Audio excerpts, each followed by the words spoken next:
Very good. Thank you, Scott. Okay, Jay, go ahead. Good morning, everybody. Morning. Morning. This week is an exciting week for all from Jews, certainly in the state of Maryland with the opening of schools. The Shabbat Shorts was sponsored by Max and Debbie Rudman in appreciation for Timmy and Tammy's Franco's work for the whole community. We have Mazel Tov to Carol and Tuvia Lazar on the Bat Mitzvah of their daughter. Mazel Tov.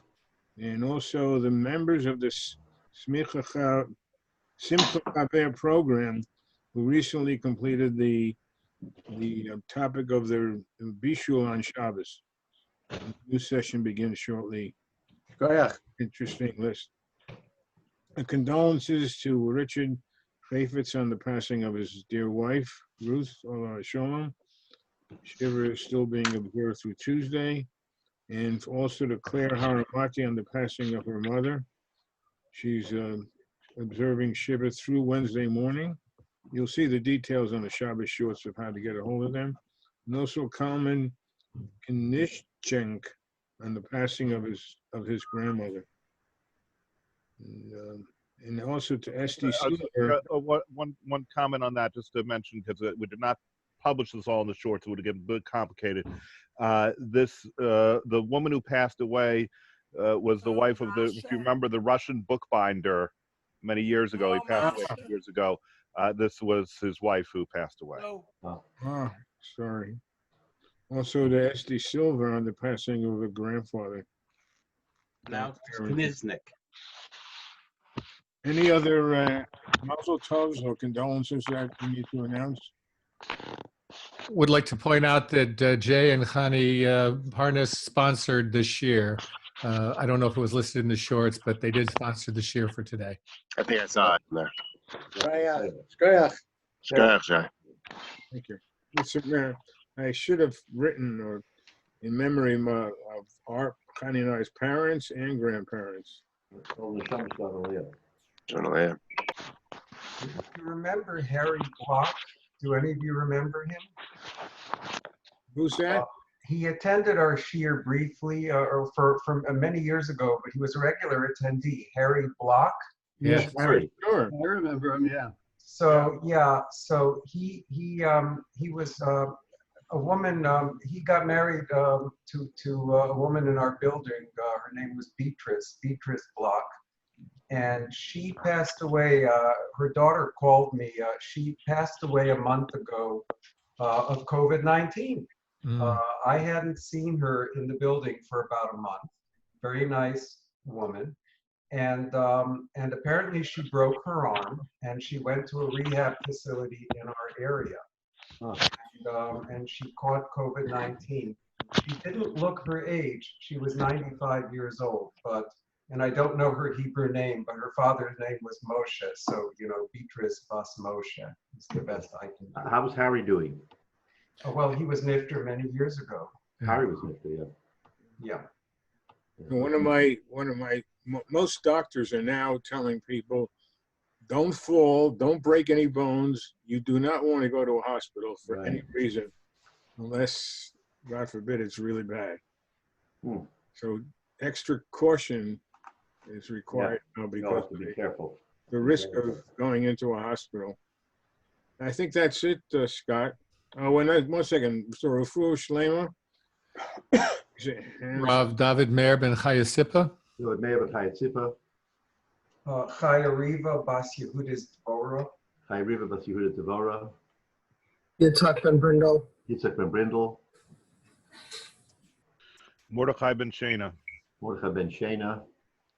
Rachmiel Moshe ben Rachel. Meir ben Liba. Zora Bas Esther. Marissa Bas Tobi.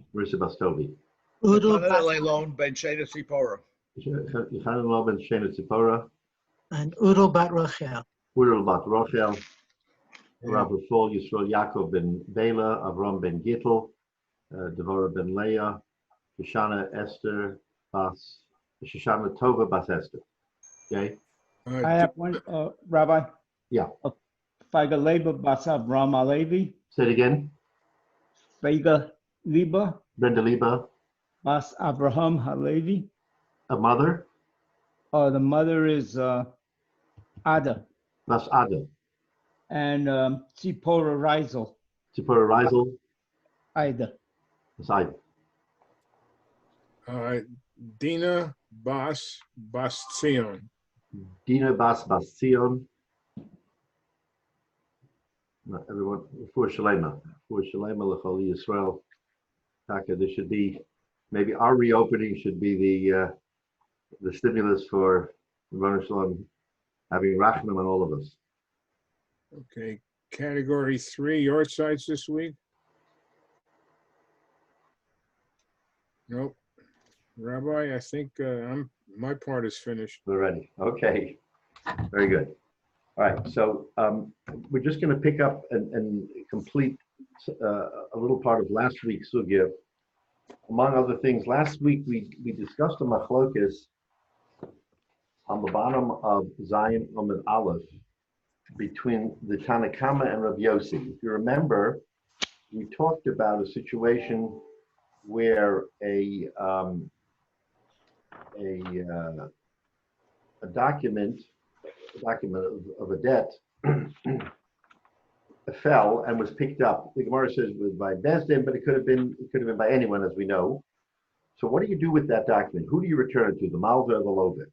So there, on Daf Zayin Amud Aleph, we had a machlokas between Tanakama and Rabbi Yossi. Tanakama said that whoever finds it keeps it forever till Eliyahu Navi, because he doesn't know who to return it to. Rabbi Yossi says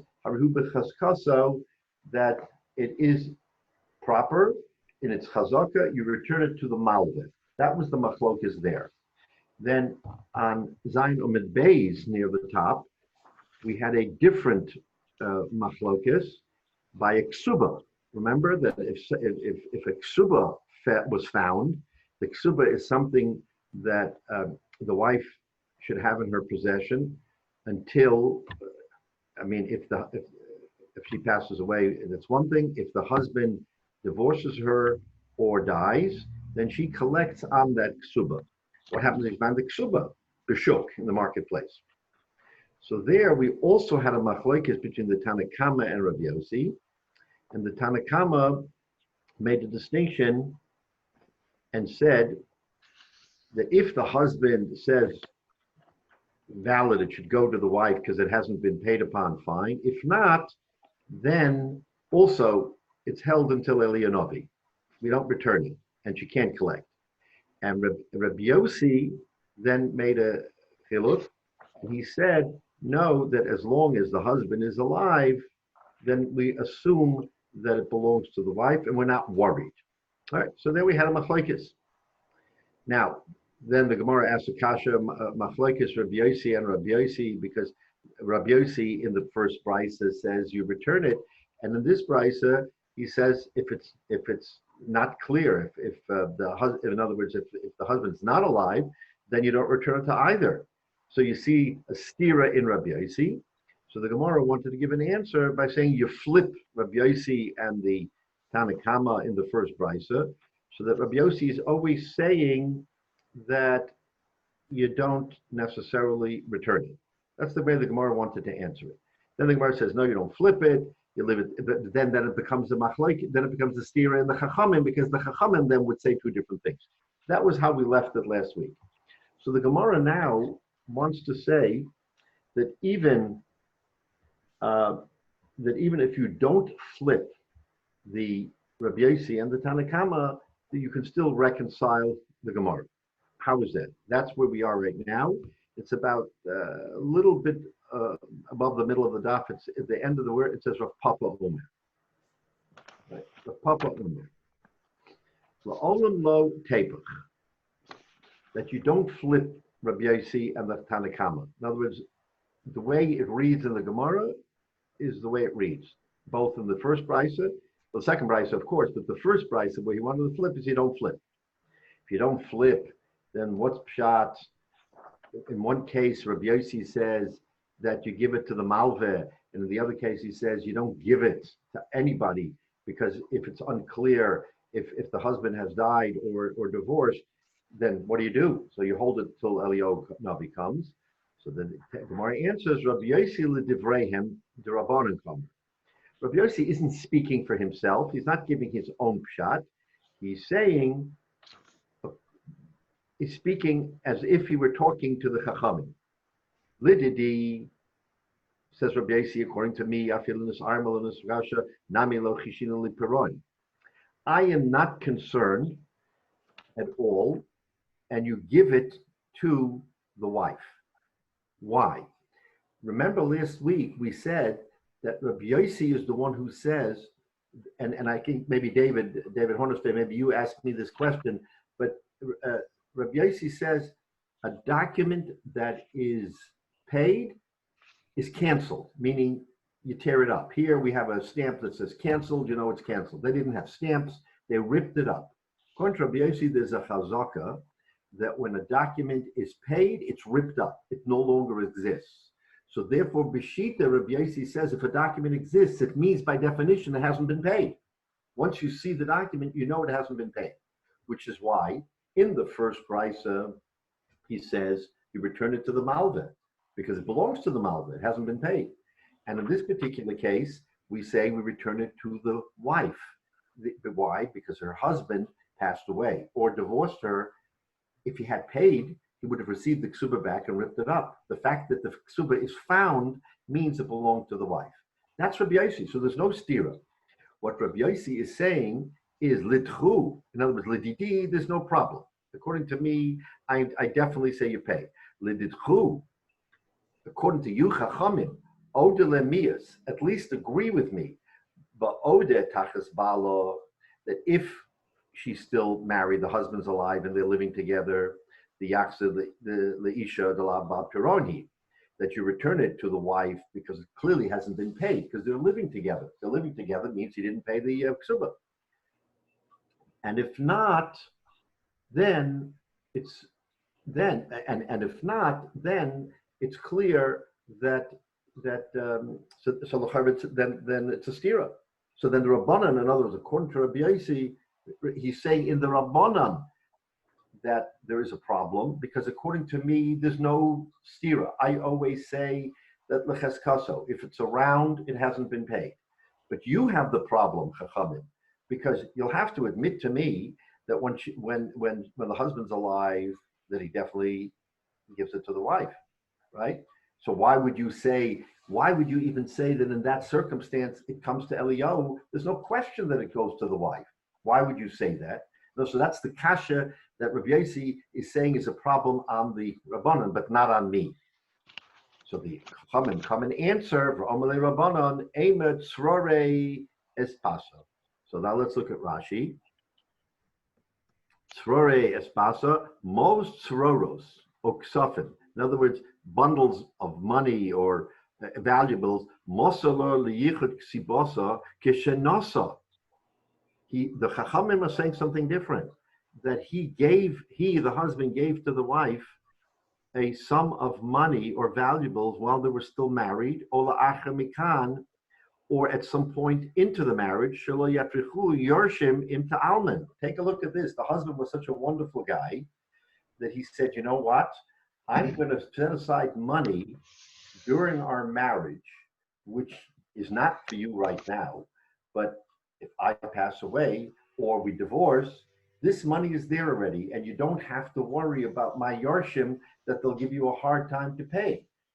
Look, we say that, you read the ksuba is a standard document, and it usually has standard amounts of money, which maybe by our account is not that great. But certainly at that time, if he gave her a Messiah zuz, 200 zuz, or in the case of a grusham, 100 zuz, that was a lot of money.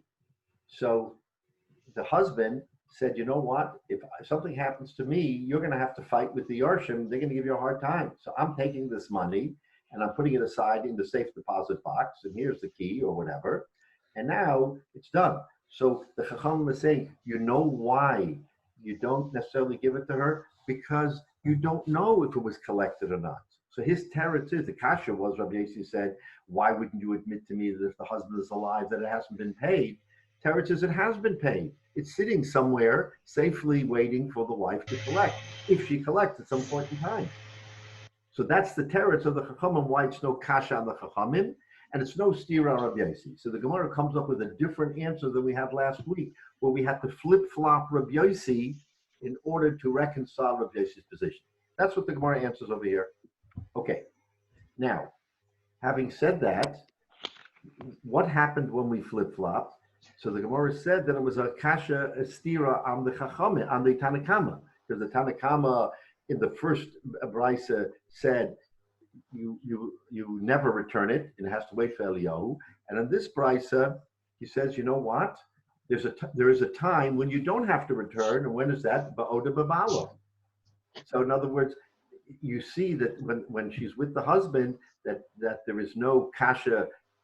Again, according to this Gemara, not the answer we just gave. The Chachamim said where you could have sequestered the money for the future. But in the standard case, the Tanakama doesn't say that. So in the standard case, why then do you say in the first price by Malva and Lova that you wait for Eliyahu, and here if the husband's still alive, you don't wait for Eliyahu? Why don't you say the same thing? So now we're going back to that stira on the Tanakama. Ravina Omar, so now Ravina he wants to answer the Tanakama and say that there's no machlokes in the Tanakama. Why? La'olam epa kamaisa. You leave it the way it was in the beginning. It means that that the Tanakama said in the beginning, you do hold it for Eliyahu.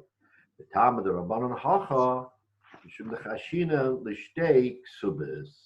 So no. So according to this version, you do flip-flop Rabbi Yossi and the Tanakama. According to this version, you flip-flop them to reconcile Rabbi Yossi. It's a stira on the Rabbanon, because by flip-flopping, you're now saying that the Rabbanon say in the first case that you do pay him, and in this case you don't. That was the stira on the Tanakama. And for the Gemara, la'olam epa kamaisa, then you could be flip-flopping. The reason why, really the Tanakama says you do pay. In other words, you don't withhold. You give it to the Malveh in that first Gemara. Why? Was there a central repository of documentation regarding any Ploni Almoni, anybody out there, so that some third party, if they wanted to know, and they didn't know the actuality of the situation, they could go and look up and say, here's what happened, here's what didn't happen regarding so-and-so and so-and-so. Unfortunately, there was no centralized system.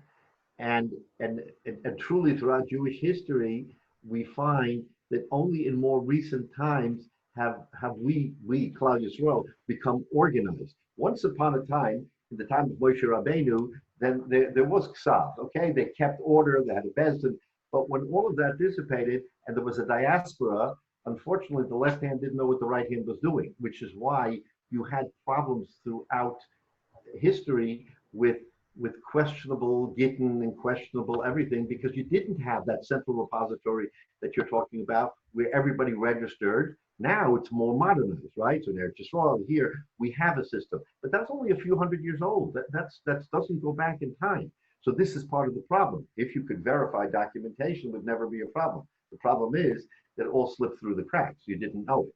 Right. So Gemara here is saying, so Ravina is coming to tell us that the problem here is we know that a married woman cannot live with her husband without a ksuba. So if for some reason the ksuba gets lost, it's in the attic, it got lost, maybe it got thrown out with all the spring cleaning, she can't live with her husband. What does the husband do? He writes a second ksuba. Says the Gemara here, the reason why, so really the Chachamim say that if it's found, you give it to the Malveh. You give it to the person to whom it should, who you think it should belong to. Why here don't you give it to the wife?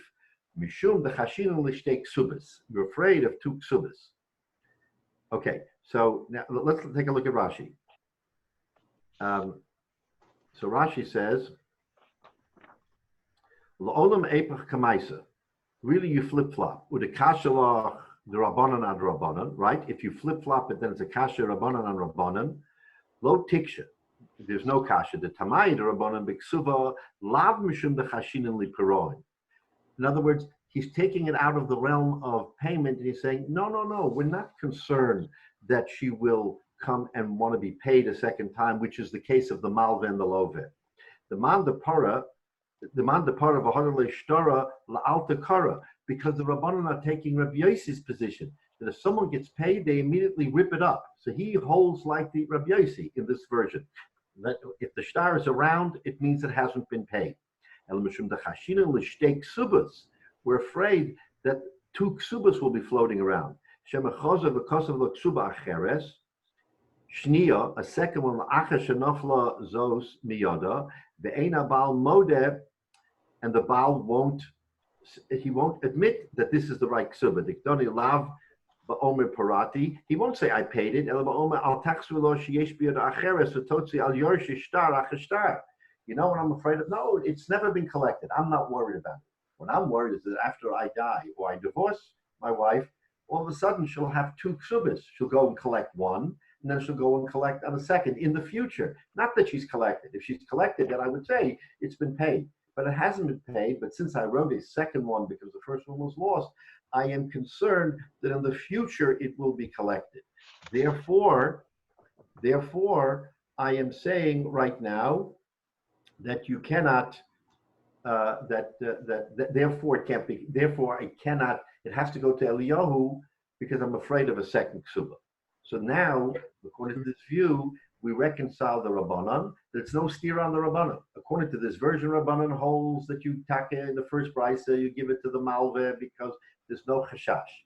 Why? Because you would normally destroy a shtar once you got it back in your hands, if it's paid. Here, there's extenuating circumstances because there's 2 ksubas floating around, and we're afraid that in the future, if that ksuba is found, then there will be fraud. Rabbi? Yeah. Rav Moshe Shalom had a habit when he would do gittin. He would take when the husband gives the wife a get in front of him and the 2 him, he would then take the get back and he would cut it, destroy it, and he would write letters to both parties for each one to say that the get was given. This way you couldn't ask any questions about it. It was destroyed. Okay, there you go. So in other words, he adopted Rabbi Yossi's position, or the Tanakama, depending on whether it was a flip-flop, that the safest and the best thing is to destroy it. But what do we do today? Today, in our modern system, we cancel documents. We cancel them. We stamp cancel, or we do something, a check, for instance. How do you know that a check that's sitting around has been cashed? Because in the normal course, there's a cancellation on that check. So, through the years, there's been different forms of cancellation. But that makes the most sense. It's when you don't do it that it's interesting that Moshe did that, but that's really what the Gemara is really telling us is the way to go to avoid the misunderstandings and then the fights later on, because we don't know if it was paid or not. Yeah, yeah, Menashe. Yeah, so as the modern analogy, actually, it's an interesting problem, and I've had this happen, which is it used to, until very, very recently, for the last 100 years, let's say, you would get a check, you would take to the bank, they would mark it as canceled, and then you would get back the original, or you get back a copy, or whatever. Now, if you do it yourself, where you scan the check yourself, there is no, you can and probably should mark it that you've deposited it, but you don't have to. And so you could easily have this situation. I've had it happen. Exactly. Checks floating around and you don't realize it hasn't been deposited and you try again. Exactly. So for that, my habit, since I've been doing that, is to immediately cross the check. This way, if I forget, and I'll say I have a check here, intentionally or unintentionally, but if I have a check, I'll forget maybe did I cash this one? I don't remember. I immediately do that, and that's a very good point. Is that we're back to the point now where that becomes an issue, because unless you take measures, you don't know. You forget. Rabbi, excuse my ignorance, but a get is just for a divorce. If a husband dies, does the get entitle the woman to? Yeah, that's no value. No. Death also. That's why you have the ksuba. The ksuba is what protects monetarily. I said get. I meant kasuba. If you kasuba, when a husband dies, the kasuba, you can go ahead and redeem that, right? Because she's your agent. Right. It's either divorce or death. Divorce or death. Okay, so but you say that you had two of them, right? Right. So she could go you to had one. two is because the wife lost in marriage. In marriage, she lost the ksuba, and the halacha is she can't live with her husband. She has to be with her husband with the ksuba under the roof. Right, but we said the situation is that she's got two, and they're afraid that she could go to one based din for redemption and then going to another based din for another. That's fraud. How does that process work? If you go to a based din and they redeem the kasuba, where are they taking this money from? Where are they taking these assets from? And wouldn't it be obvious if she went to another based din that that's already been accomplished? Well, Scott, you just hit on the problem which we just discussed a little while ago. Yeah. That is no centralized form. You can go to one town and the Bezdin will say you're entitled to the ksuba. They'll go to the Yarshim and they will take money, and then she'll go to another town and she'll say, I have an original ksuba. I'm entitled to this money. They're going to say, oh no, you're not. She said, but I have the ksuba. So in other words, because there was no centralized system, because we were dealing sort of as we went, that was the problem with the second ksuba, and that's why the Tanakhama says that's why Yavo Achi Eliyahu, because we're afraid of two ksubas. Yeah, but wouldn't it be obvious that you would go over to the first base din and say, yeah, but she's already claimed this, didn't we redeem this at that point? You know, if you're right, Scott, if it was that easy, but back in the day, it took days to go from town to town, or weeks, or whatever, or she traveled to another country. You know, I mean, again, one situation already upsets the whole system. So there was no centralized. Today, we have a centralized system. But he was, in those days, the Tanakhama said, we're afraid of that second ksuba, that they will perpetrate a fraud on the Yorshim. I think we also found that at some places that at certain times they started Was that a question? Was that a question? Go ahead, David. I think at certain times and in certain places they had started using receipts as they do now. Unfortunately, it was not a uniform practice, but in those places there was. That's right. So then that solved that problem as well. Right. I think we should also bear in mind that beyond the problem with the documents themselves, the problem was that at the time Rabbi Yossi and the Chachamim were debating or not debating, there was no systematic recording of the discussions there. That came on later with Rabbi Yehuda and us, he wrote them down. But Ravina and Rav Papa, a couple of hundred years later, talking about brises, there's even less systematic recording of brises, although they were collected at certain times. Right. There was much less systematic recording there, and that's why you have the problem of, did he really say that, and did he really say something else? So finally, it got to be done by the time of Ravina. It was more systematic with the recording of the Gemara. So that's a problem that runs through it all as to who really said what, because they were teaching it orally in their schools. Right, and if they were teaching it orally, you could imagine that the system itself was even more hefker. In other words, they were talking about a system that was even more hefker than what they were trying to say. So, in other words, the safeguards, everyone was trying to safeguard the system. Therefore, they had this Tanai and that Tanai, and that's why we have, the whole purpose of saying Achiyav Eliyahu is to protect. One side is going to get hurt, but at the same time, to protect, that's why we don't know. So that's how the Gemara. So the Gemara now reconciles both Rabbi Yossi, the Machlekes, Rabbi Yossi, and the stira of the Tanakhama with different versions, and now we can move on happily knowing that we've answered. Yes, go ahead, Jay. Rabbi Grauman, now that we have these other safeguards in terms of having these universal, databases that tell us, did they give a get, did they not give a get, and the ksuba been redeemed, etc. If we have these databases now, wouldn't that be, instead of having to Ashev Eliyahu, that we're able to basically, say, okay, that person's given a get, that person's not given a get. We can be definite about it. Is there a better chance? Right, which is why today Achiyav Eliyahu becomes less and less common. I mean, much less common. Now, think about this for a minute. We're talking about Malvin Love, Ksubis. Now imagine marriages, which is the beginning of the cycle, which is maybe even of a greater concern. Did these two people marry? So now, again, today we have a system, but you can imagine if you would learn Kedushin, the question of did he give her Kedushin? Did they properly marry? Same problem, and it complicates it because then there's a whole shiloh later on of, if she's married and she is with somebody else, Ashish Ish. So you can imagine how much of a balagan this was across the board, not for dissolution, but even for the creation of marriages or the original adaptation of the commerce system. There was no system. I mean, it was all hefker. So therefore, we've come a long way.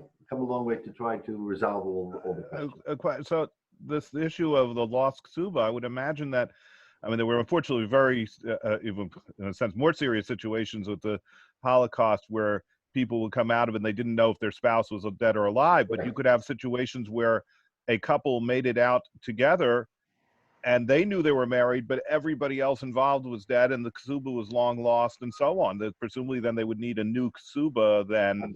Exactly. If they came together, they would need a new ksuba, of course. Right.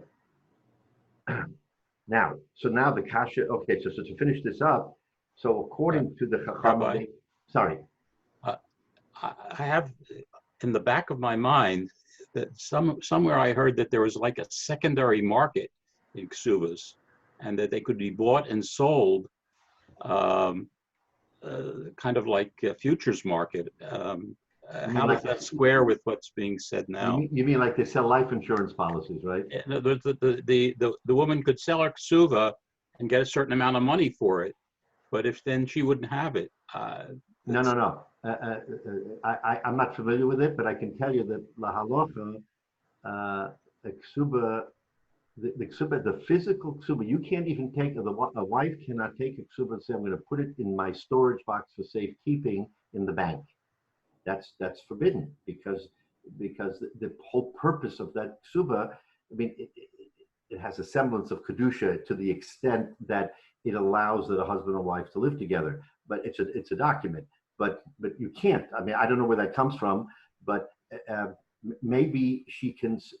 Maybe your point is she can barter the ksuba for present consideration and still keep it with her in her possession. I'm not sure how that would work, but there is no such thing as selling the ksuba while she's living with her husband and giving it to somebody else. I don't know where that comes from. So I'm not familiar with it, but if you can do it without removing the ksuba from her possession, maybe it's allowed. I'm not familiar with it, Louis. So I don't know how that works because the ksuba is the one document that there's a requirement of physical possession at all times. I think that this did come up in connection with another Masechta that it wasn't some form of negotiable instrument. It may have been just in doubtful conditions where the husband disappeared. She was doubtful she'd ever collect and she could sell. But there are occasions where yes, it was she had to sell the rights to the money. Yeah, but again, if the husband's alive and they're married, then there's a requirement of physical possession. Can't live together without it. Yeah, so maybe it was sold in some way. Okay, so now that we've come this far, the Gemara asks the kasha, Rabbi Yossi l'shtei ksubas l'chayish. Okay, you gave me a good answer in the Tanakama. 2 ksubas. What about Rabbi Yossi? Doesn't he worry about 2 ksubas? Why is he not concerned that 2 ksubas will appear? Why does he say so cavalierly that you can pay it? Wait a minute, if you pay it, there may be another ksuba floating around. So the Gemara says, Rabbi Yossi l'shtei ksubas lo chayish. He is not concerned with shtei ksubas. Why is he not concerned with shtei ksubas? So the explanation is, which what we said before, was that the kasha was that before we just someone just asked, I think it was David or whoever just asked me, is that when you go to Bezdin for the second ksuba, you make it public. In other words, there is a public proclamation that Reuven is writing a second ksuba, so that the olam would know. According to Tanakama, okay, maybe they'll go to great lengths to go somewhere else to collect it. But according to this interpretation, Rabbi Yossi says, I'm not concerned because that wouldn't happen because there would be a public pronouncement or a public proclamation that Reuven is giving his wife a second ksuba. So everybody would know. I mean, again, now this becomes a discussion between Tanakh and Rabbi Yossi is how far do we go with that concern? Tanakh says it's a legitimate concern that we're worried about it. Rabbi Yossi says it's not a legitimate concern because there's a public proclamation that there's a second ksuba being written, so we're not worried about it. So now we can have you can go and debate whether or not that public proclamation is enough to protect the husband from, or the husband's yershim from fraud. But that's the shot really in Rabbi Yossi. That's why he's not concerned, because it becomes a public matter. Okay, so that ends that sugya. Okay, now we're going to move on to another interesting sugya, also having to do with Shnai Moksid. We've seen multiple sugyas here with Malden Love, with Ksuba, with different talesim, whether you hold the fringes, you hold the middle. So that each of these Gemaras is machadish something else as a new twist on the whole Shnai Moksid B'talis. Now, going back to Daf Zayin and Aleph last week, we said that if a Malva and a Lova both came to Bezdin holding the shtar, so what did we say? Yiskayim ashtar b'chosm of divrei Rebbe. Rebbe says that you validate the shtar with the sort of what we call a notary. You verify the signatures, and the Gemara explained what that meant. And Rabbi Shimon Gamliel yachloku. Rabbi Shimon says yachloku. That's all we know. He says yachloku, that you split. And why? Because Shnai Moksid B'talis. He goes back to the original Mishnah, and the Mishnah says two people hold on and they come into Bez and you split. No ands and ifs and buts. You split it. So Rav Lezer says split. So now the Gemara wants to delve into Rav Shimon Gamliel and understand what does he mean yachloku. So comes Amar Rabbi Eliezer. So Rabbi Eliezer says machloikes b'sheshneim adukim. Okay, so before we go into this, let me just explain something. It's true today too, but certainly in the time of the Gemara, when they wrote a shtar, the shtar was written with two components, not dissimilar to what we have today. One was called a toref. It's a confusing toref and tofes. The toref portion of the shtar is you put a date. You have, let's say, a halvah, a malve Ruvain, a love Shimon. Ruvain lends Shimon $100. It's all written out very clearly with the date and the place here in Silver Spring. Then that's called the toref. Then if you look at a promissory note or any shtar that we've all seen, you then have recitals. Whereas, you have a whole, sometimes 10 pages of whereas. But okay, that is important, but it's not the critical facts. That's called the tofes. So the rest of the shtar is the tofes. So let's say one page, okay, they were very concise. On one page, they have the entire shtar. The toref was on the top, the tofes was on the bottom. And on the bottom of the tofes, they had the witness's signature. So the witness's signature, which you believe that's important, that was not in the toref, that was in the tofes. Okay, so one page, toref, let's say, is the first quarter of the page, then the tofes, then the signatures. Okay, that's the concept. So now the Gemara says that Rabbi Eliezer is going to now explain to us what Rav Shimon Gamliel means when he says yachloku. This is the setting.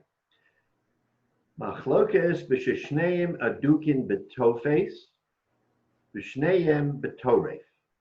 So you have a situation where two people walk into Bezdin, and each one is holding a part of the toref, right, the first part of it, or the tofes.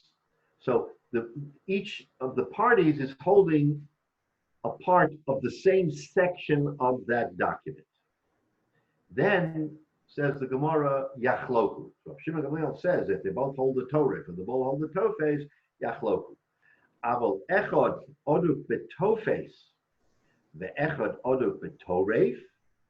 But if one person is holding only the Tofes, the recital portion, and the other person is holding the Toref, meaning the vital statistics portion, Zenotel Tofes, Zenotel Toref, then we don't have a problem.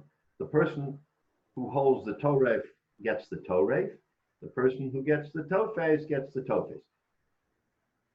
The Gemara is going to ask the question that everybody is thinking. Lamai nafkamina. Why are we arguing over a piece of paper where he holds the Toref and he holds the Tofes? What does it all mean?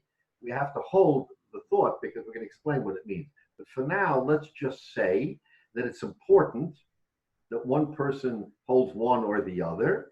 So if they're both holding the same section, Toref or Tofes, you split it. If they're not, then each one gets what they are holding. That's Rabbi Eliezer. Rabbi Yochanan Omer, comes Rabbi Yochanan, and he says, La'olam cholkin. No, you're chaylik. So what are you chaylik? So what do you think Rabbi Yochanan is saying? Okay, we don't know. What do you think Rabbi Yochanan is saying? Mistama, he is saying that even when the two of them hold one holds the Toref and one holds the Tofes, you split that too. Otherwise, what's he being mechadish over Rabbi Eliezer? Rabbi Eliezer says that if both hold the Toref or both hold the Tosef, you split it. But if each one holds one section, the Toref or the Tofes, you don't split it. So what's Rabbi Yochanan say, Yachloku? Mistama, he means that splitting means splitting no matter what they're holding, right? Okay, let's just assume for the moment that that is exactly what he's talking about. Now, so look at Rashi. By the way, just to step back, Rabbi Eliezer, machloikis, the word machloikis that we use in our lexicon of the Gemara means a disagreement, a dispute. Machloikis doesn't mean that here. Machloikis here means splitting, like yachloku. Take a look at Rashi. Machloikis, hayachloku. He doesn't describe it as machloikis and machloikis. He means hayachloku. That's splitting. The Komer of Shimon ben Gamliel, the mashma chokin b'shava, kach shamati b'shem Rabbi Yitzchak v'Rabbi Nachman v'nir b'einai. So Rashi is saying that in his time there was confusion when the word machloikis was used, what it meant. So he's making sure that he's saying in this context, machloikis doesn't mean a machloikis the way we would think Rabbi Eliezer and Rabbi Yochanan. Machloikis means yachloku, you divide it. Again, it's a side point, but he wants to make sure that everybody understands what machloikis here means. Okay, now, b'shnei madukim betoref, klomer, o shnei madukim betoref, betoref gilui shel shtar. Here it's the gilui, it's the revelation, if you will, of the shtar. Mokam, alov, v'hamalve, v'hamos, v'hazman. That's Toref. Tofes shar kol lashon hashtar. The rest of the lashon of the shtar, which we call it boilerplate, by the way, these days. But then it wasn't boilerplate. It was, and as the Gemara will explain, there was even a little part of the Toref was in the Tofes too, meaning that there was language in the Tofes that also included some of the specifics. Not all, but some of the specifics. And we'll talk about that in a minute.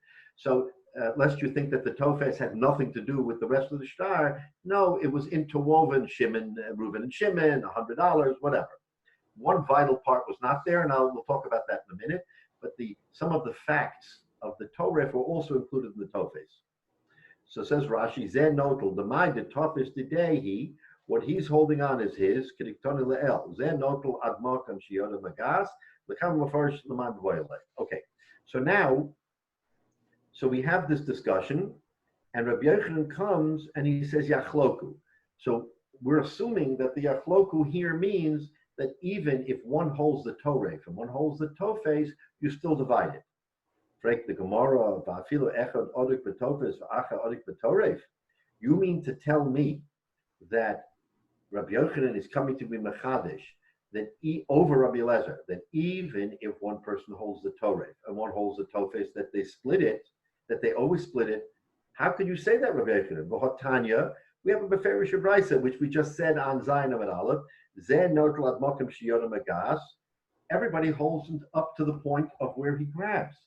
So how can you, Rabbi Yochanan, now come and say that, okay, if both of them are holding the Torah, you have to say Yachloku, because you don't know who's really the Balabos.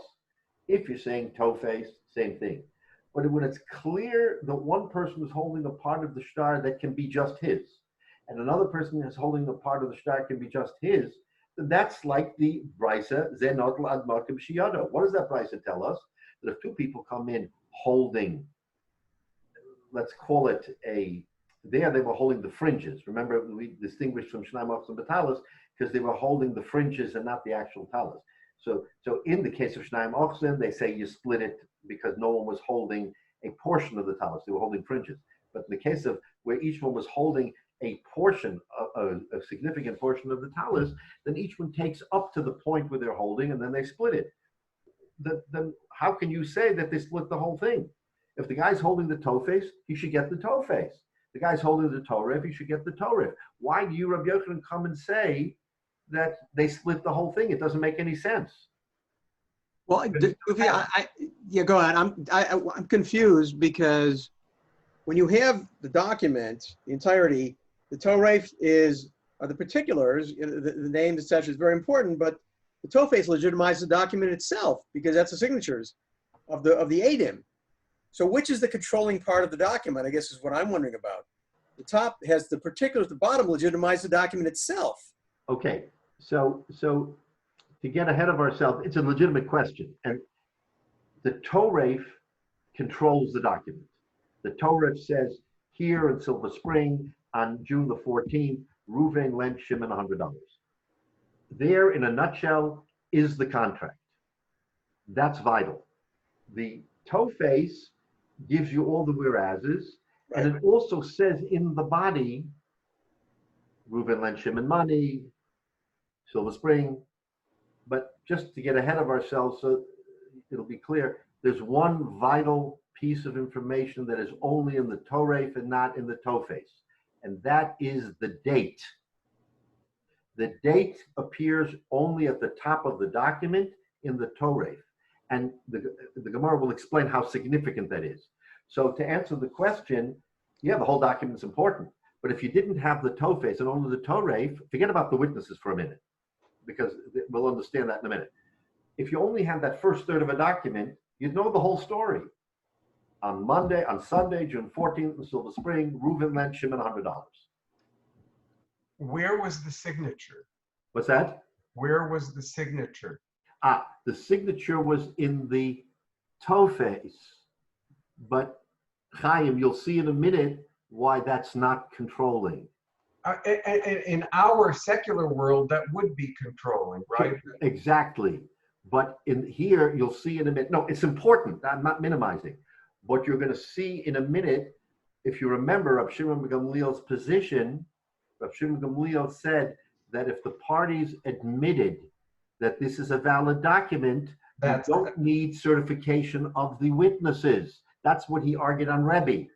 So here, there's no machlokes as to whether the document is legitimate, right? And they both say it's legitimate, so they take the witnesses out of the equation.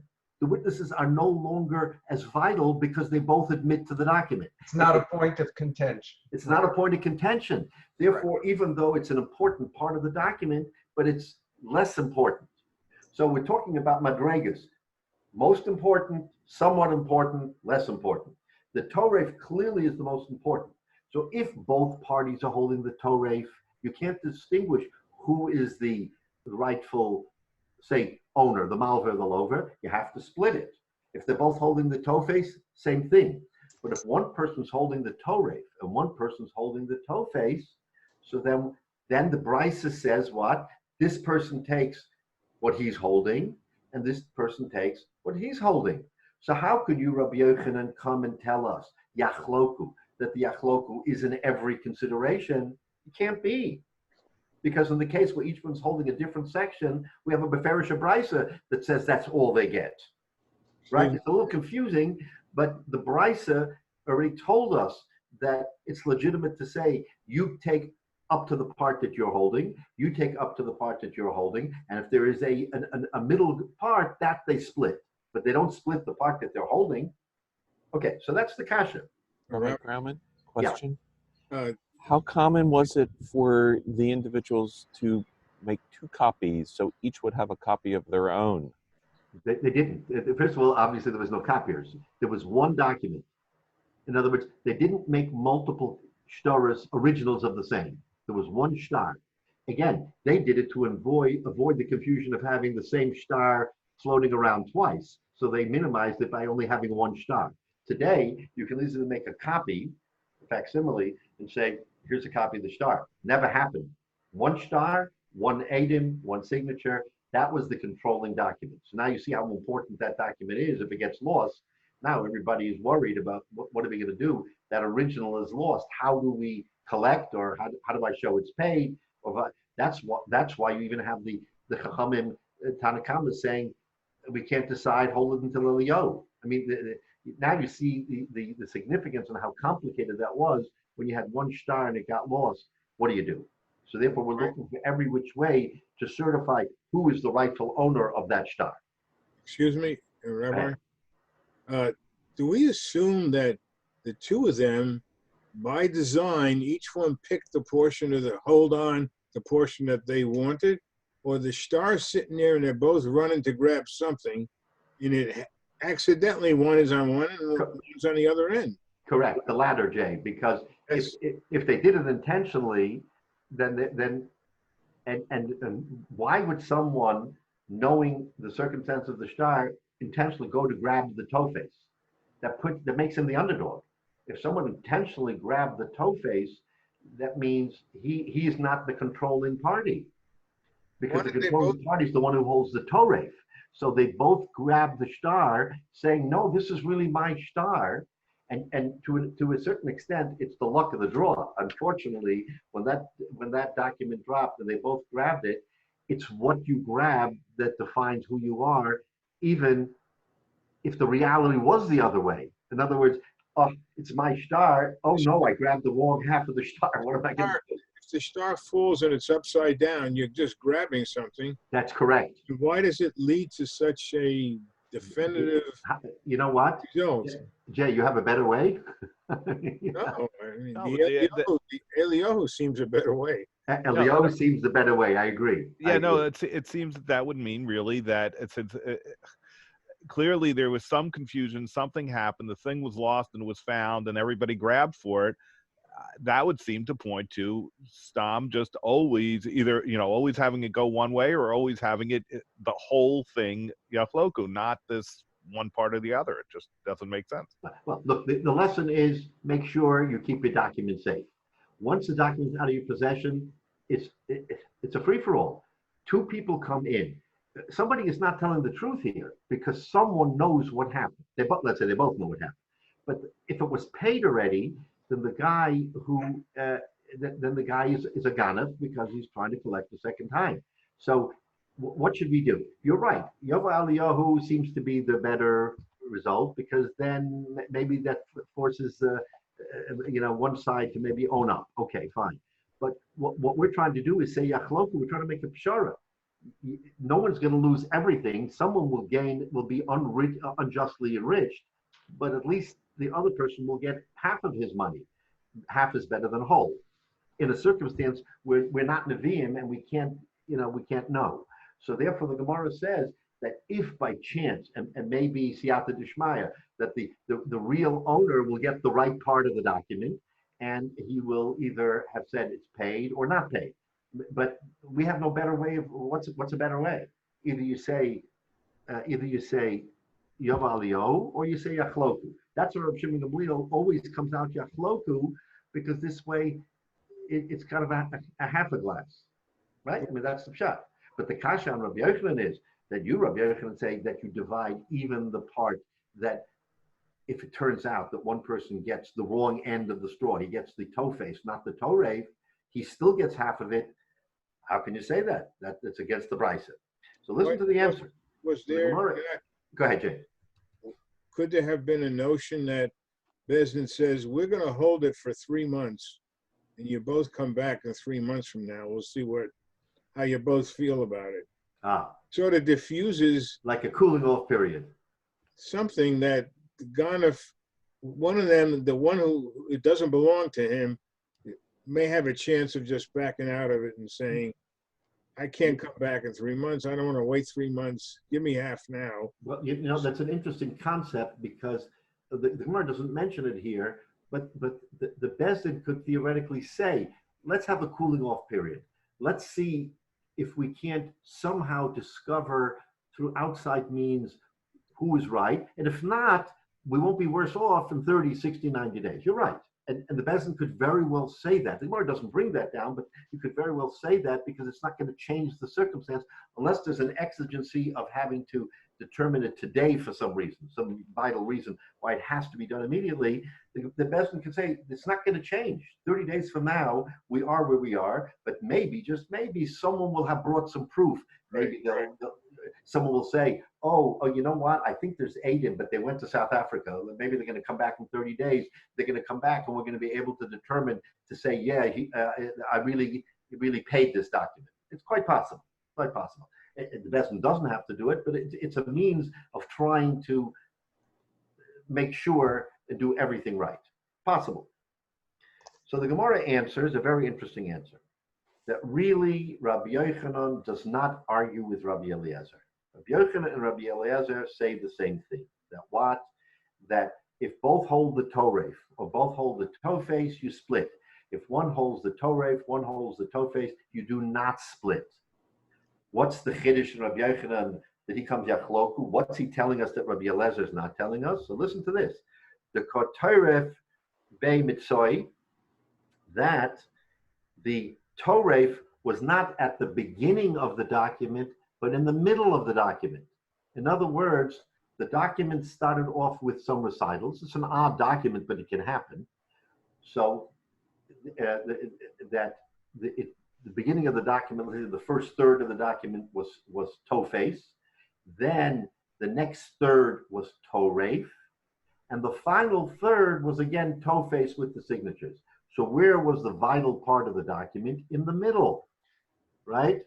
That is more like a contemporary document, is it not? I mean, our contemporary contracts would first set the basis, whereas X, whereas Y, therefore we will do Z, and then you sign it at the end. Well, to be honest with you, I'm involved in a lot of contracts and documents, and or even leases, anything that has to do with the contract. And the fact of the matter is that the principal parts of the document are at the top.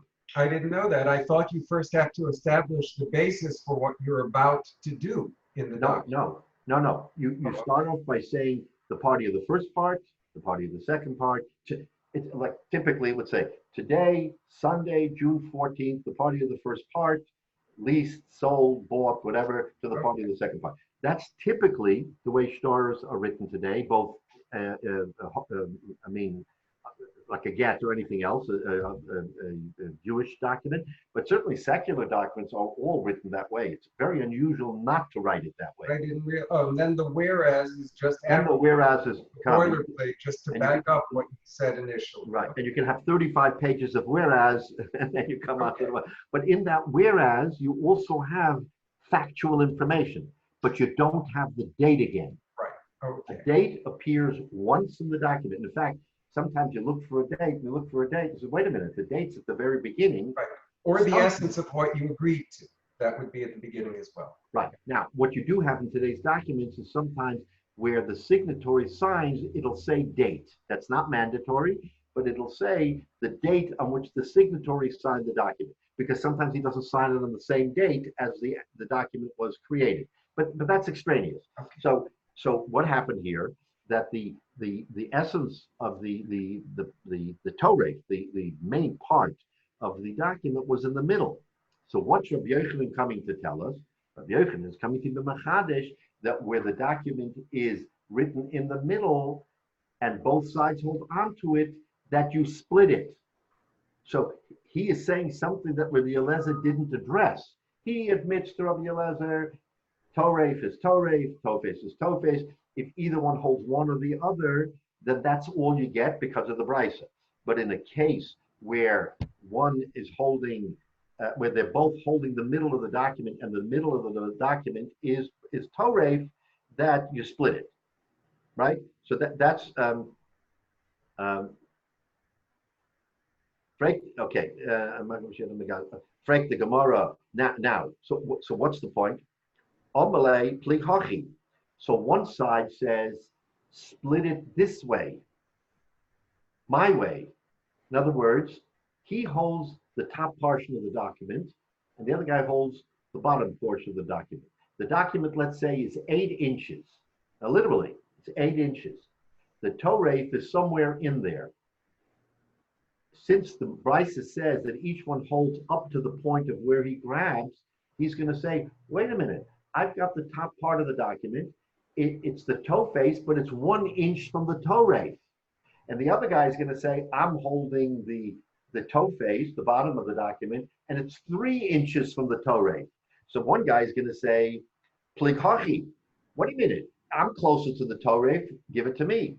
Kamash Malon, so Rabbi Yochanan is telling us the Amalei, the other way could say, my chaz is the plig hachi. So the chiddush of Rabbi Yochanan is that in a case where one can argue, I'm closer to the Torah, and the other one can say, no, but it says that the Brisa says that you grab up to the point that you have. Neither of them have the Torah, but one is closer than the other. Rabbi Yochanan says, yachloku. That in that case, we don't say that someone has rights more than the other because he's an inch closer. That we don't say. Rabbi Eliezer didn't address that. So Rabbi Yochanan holds like Rabbi Eliezer. But in the case where you have a circumstance where no one is holding the Torah, they're each holding toe face, that you don't say you go by proximity, you say that you have to divide it. So that's, let's take a look. We have a brisa. So Rashi declared Torah be mitzoi umara machada below pligi. And so they're not really arguing because each one is holding one. So if not for Rabbi Yochanan, we might have had a havamina to say, you know what, the guy who's closer gets it. Says Rabbi Yochanan, no. Then in that case, yachloku, we have to split it, and each one has to take a portion. So we're going to stop here, but the Gemara doesn't stop here because it goes on to discuss this further, and we'll answer the question that we started with this sugya is, my nafkamina, they're holding a document. What does it matter if he has part of the print and he has part of the print? So the Gemara is going to tell us next week how significant this is. But keep in mind what we just said before, that the key part of the document that is going to be important here is the date. And we haven't reached it yet, but the next week's Gemara is going to tell us why that's so important, and that's part of the Torah, but that's part of the whole sugya. So next week we'll pick up on this. But it's fascinating to see how in Shnaim Ochsen you have so many different variables, and you have different results, because the Mishnah says Shnaim Ochsen Batalis Yachloku, but we see from the ensuing Gemaras what Yachloku means. Only in circumstances you have something like Rebbe. Rebbe says Yachloku only if it's certified. If it's not certified, there's no Yachloku. So we see every case brings out a new theory. It's not like one size fits all. So therefore, this Gemara is it's really fascinating how in every situation you have potentially a different outcome. All right, Shavua Tov, gentlemen. Amen. Shavua Tov. Everybody going back to davening. Daven b'kavana for all of us, so we should all be zeiche in your tefillas. If we're not davening b'minyan yet, let it be for the right reason. But those who daven have kavana for everybody else in the tzibur. Amen. Amen. Yes, Kaya. Yes, Kaya. Everybody.